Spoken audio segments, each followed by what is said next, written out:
रजनी, तुमने फिर से जूते रैक में नहीं रखे? कृष्णा जी की आवाज कानों में पड़ते ही रजनी सहम जाती है। वह जल्दी से जूते रैक में रख देती है, लेकिन कृष्णा जी का गुस्सा शांत नहीं होता। वे उसे और ज्यादा खरी खोटी सुना देती हैं। रजनी रोते हुए अपने कमरे में जाती है और गेट बंद कर पलंग पर लेट जाती है। काश मेरी माँ ना मरी होती, काश पापा ने दूसरी शादी ना की होती, काश मैं भी मर जाती। ऐसी ही बातें सोचकर रजनी रो रही थी। कुछ देर तक रोते रोते वह सो गई। 2 घंटे बाद उसकी आंख खुली। बहुत भूख लग रही थी। संजना की माँ राधिका को जिद करके भी उसे खाना खिलाती थी, लेकिन कृष्णा जी को उससे कोई मतलब नहीं था। रजनी जल्दी से किचन में गई। वहां जाकर देखा तो खाना था ही नहीं। फ्रिज में 2 केले पड़े थे। उन्हें ही खाकर वह पानी पीकर अपने कमरे में आ गई। होमवर्क करके ट्यूशन का काम निपटाया। उसके ट्यूशन जाने का टाइम हुआ तो वह कृष्णा जी के कमरे में गई। कृष्णा जी टीवी देख रही थी। मम्मी, गेट बंद कर लीजिए, मैं ट्यूशन जा रही हूँ, रजनी ने डरते डरते कहा। हाँ हाँ, क्यों नहीं, मैं तो तेरी नौकर लग रही हूँ। मुझे समझ नहीं आता, तेरी पढ़ाई पर ही सारी कमाई लुटा देते हैं। पता नहीं कहाँ की कलेक्टरनी बनेगी। जा यहाँ से, मैं बंद कर लूंगी। कृष्णा जी को बोलता छोड़कर रजनी चुपचाप निकल गई। उसे पता था वापस आकर डोर बेल बजाना उसे कितना भारी पड़ेगा। शाम को उसके पापा जगदीश जी घर आए। कहाँ है मेरी लाडो, देख मैं तेरे लिए क्या लाया हूँ। यह कहकर जगदीश जी ने एक बड़ी सी डॉल रजनी के हाथ में पकड़ा दी।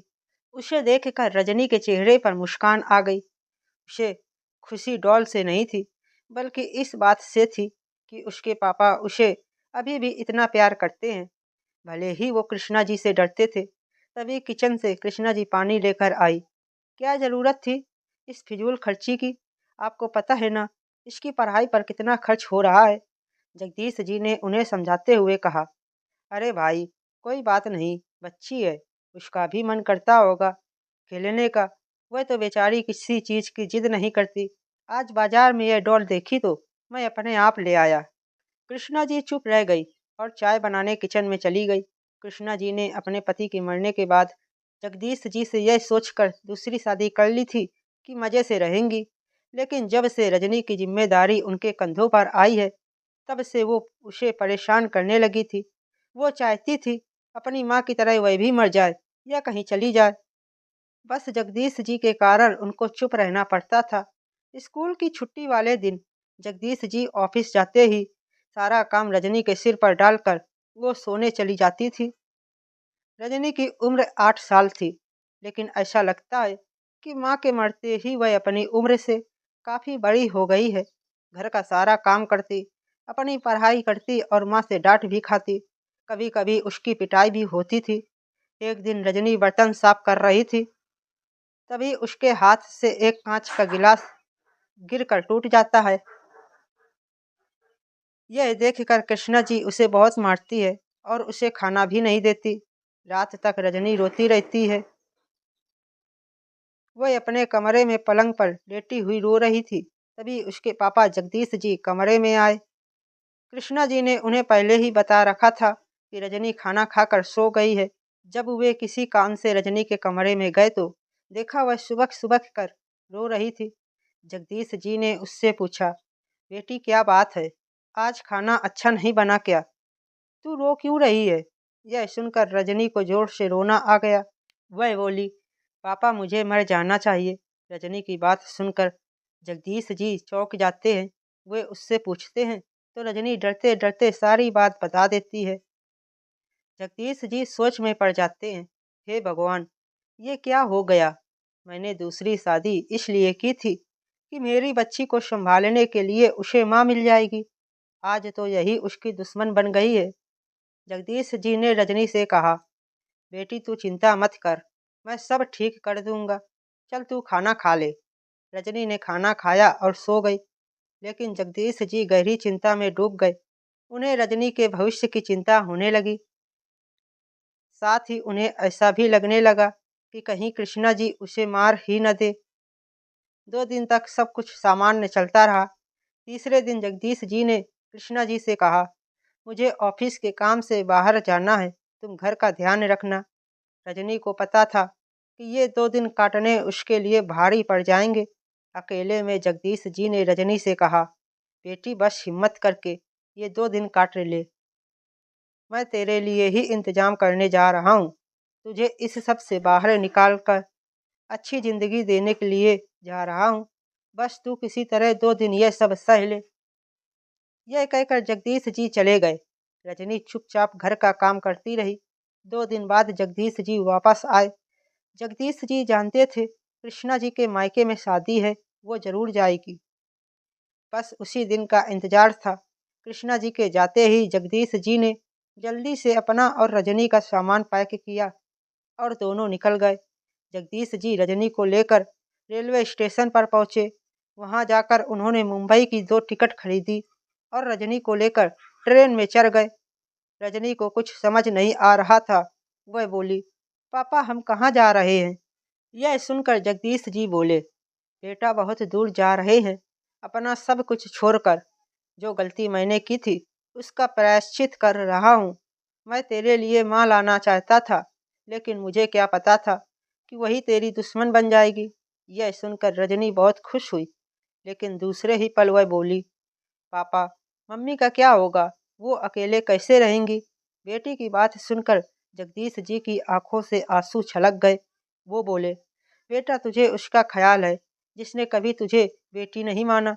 उसकी चिंता मत कर, मैंने उसके बैंक में कुछ पैसे जमा करा दिए हैं। दोनों मुंबई पहुंच जाते हैं। वहां एक मकान किराए पर लेकर रहने लगते हैं। थोड़ी भाग दौड़ करके जगदीश जी को एक नौकरी भी मिल जाती है। मकान मालकिन बहुत भली थी। वह जगदीश जी के जाने के बाद रजनी का ध्यान रखती थी। इधर जब कृष्णा जी घर वापस आई तो उन्होंने देखा ताला लगा हुआ है। बस यही होना था।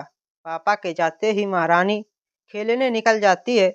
वो तो अच्छा है, दूसरी चाबी है मेरे पास, आज आने दो। उसे ऐसा सबक सिखाऊंगी कि कभी घर से बाहर कदम नहीं रखेगी।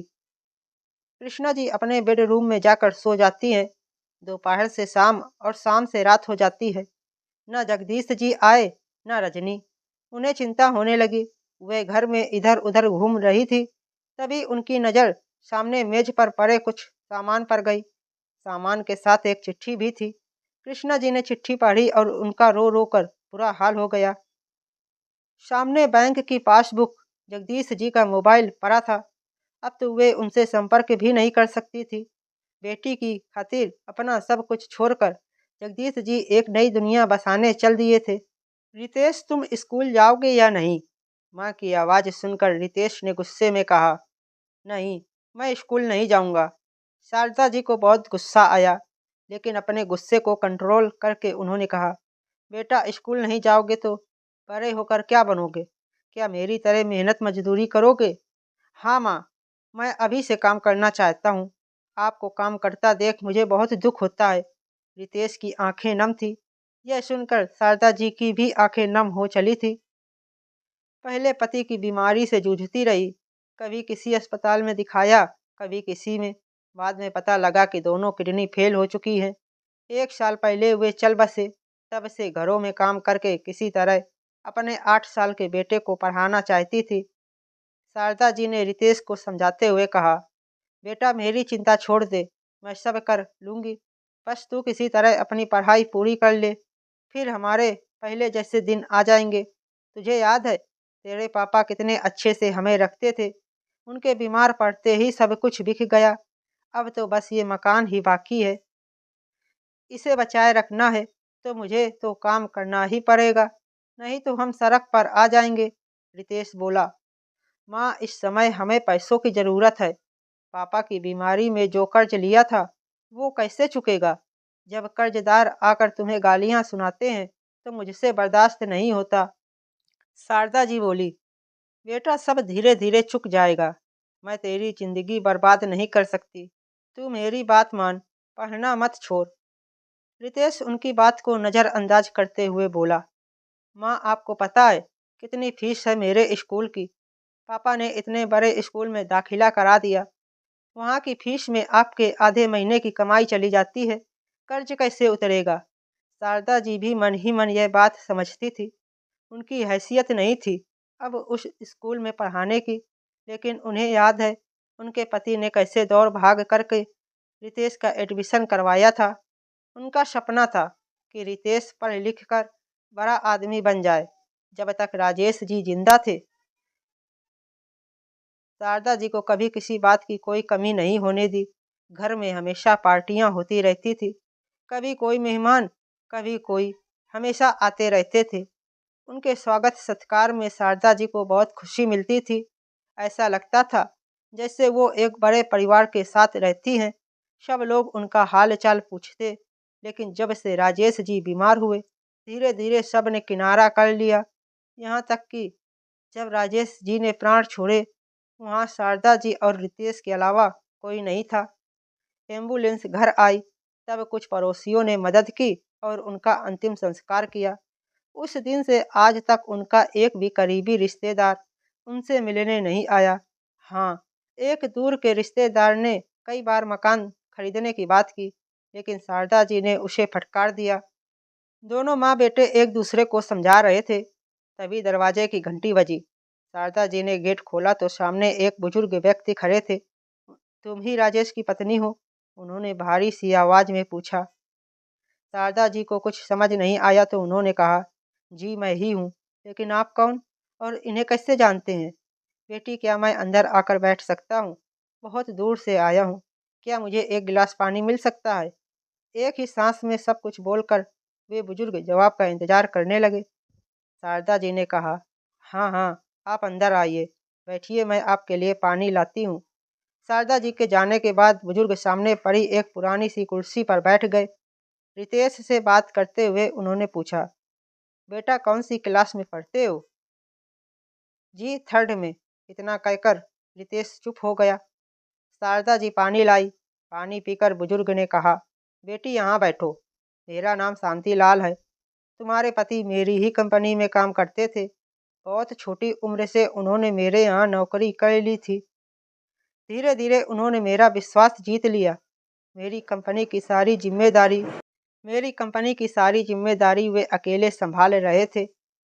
इसी बीच मेरी तबीयत खराब रहने लगी। फिर मेरे बेटे ने कंपनी संभाल ली। मैंने अपने बेटे से कहा था, बेटा राजेश जी को कभी कोई परेशानी नहीं आने देना। मैंने कंपनी आना छोड़ दिया। अपना इलाज कराने के लिए मैं विदेश चला गया। अभी एक सप्ताह पहले ही वापस आया हूँ तो पता चला राजेश जी नहीं रहे। मुझे बहुत अफसोस है। जिस आदमी ने मेरी बीमारी में भी मेरी कंपनी को डूबने नहीं दिया, उसके अंतिम समय में मैं उसका साथ न दे सका। मेरे बेटे ने केवल 1 महीने की सैलरी देकर आप लोगों को अपने हाल पर छोड़ दिया। काश मैं यहाँ होता तो उनका ढंग से इलाज करा पाता। यह कहते कहते वे रुक गए और कुछ देर के लिए खामोश हो गए। शारदा जी ने कहा, जी सेठ जी, वो आपके बारे में बहुत बात करते थे। माफ़ कीजिएगा, मैंने आपको पहचाना नहीं। वैसे भी होनी को कौन टाल सकता है। उनकी दोनों किडनी फेल हो गई थी, डॉक्टरों ने जवाब दे दिया था। शांतिलाल जी ने शारदा जी की ओर देखा और कहा, नहीं बेटी, मैं राजेश का गुनहगार हूँ। मैं होता तो उनका अच्छे से इलाज करवाता। खैर, अब जो हो गया उसे तो नहीं बदला जा सकता। अब तुम चिंता मत करो। राजेश की सैलरी जब तक तुम्हारा बेटा 18 साल का नहीं हो जाता तुम्हें मिलती रहेगी। कल मैं रहूं या ना रहूं, सैलरी तुम्हारे खाते में आती रहेगी। अपने बेटे को खूब पढ़ाओ। राजेश के सारे काम तुम पूरे करो। यह सुनकर शारदा जी रोने लगी। रितेश की आंखों से भी आंसू बह रहे थे। शारदा जी ने कहा, सेठ जी आपकी बहुत मेहरबानी। भला कौन ये सब करता है। मरते समय भी उन्होंने कहा था, काश सेठ जी होते तो मेरा ध्यान रखते। लेकिन उन्हें क्या पता था, उनके सेठ जी उनके जाने के बाद भी उनका ख्याल रख रहे हैं। शांतिलाल जी बिना कुछ बोले चल दिए। जाते जाते उन्होंने कहा, बेटा पढ़ लिख कर अपने पिता जैसा बनना, जिनकी कमी हम आज भी महसूस करते हैं। उनके जाने के बाद रितेश अपनी माँ से लिपट गया। माँ, मैं खूब पढ़ूंगा, कल से स्कूल जाऊंगा। अगले दिन ही शारदा जी के अकाउंट में सैलरी आ गई। इसी तरह कई महीने बीत गए। एक दिन शारदा जी के मन में आया कि एक बार शांतिलाल जी से मिलकर उनका शुक्रिया अदा कर दिया जाए। वो पता मालूम करते करते उनके बंगले के पास पहुंची। चौकीदार से पता किया तो पता लगा वे जब विदेश से आए थे उसके 15 दिन बाद ही उनकी तबीयत बिगड़ गई और वे चल बसे। शारदा जी की आंखों में आंसू बह रहे थे। क्या वो केवल उनका भला करने ही आए थे या अपना कर्ज उतारने? यही सब सोचकर वे घर की ओर चल दी। इसके बाद भी हर महीने सैलरी आती रही। रितेश की पढ़ाई बहुत अच्छे से चल रही थी। जब भी शारदा जी के सैलरी के पैसे बैंक से निकालती उनकी आंखें नम हो जाती थी।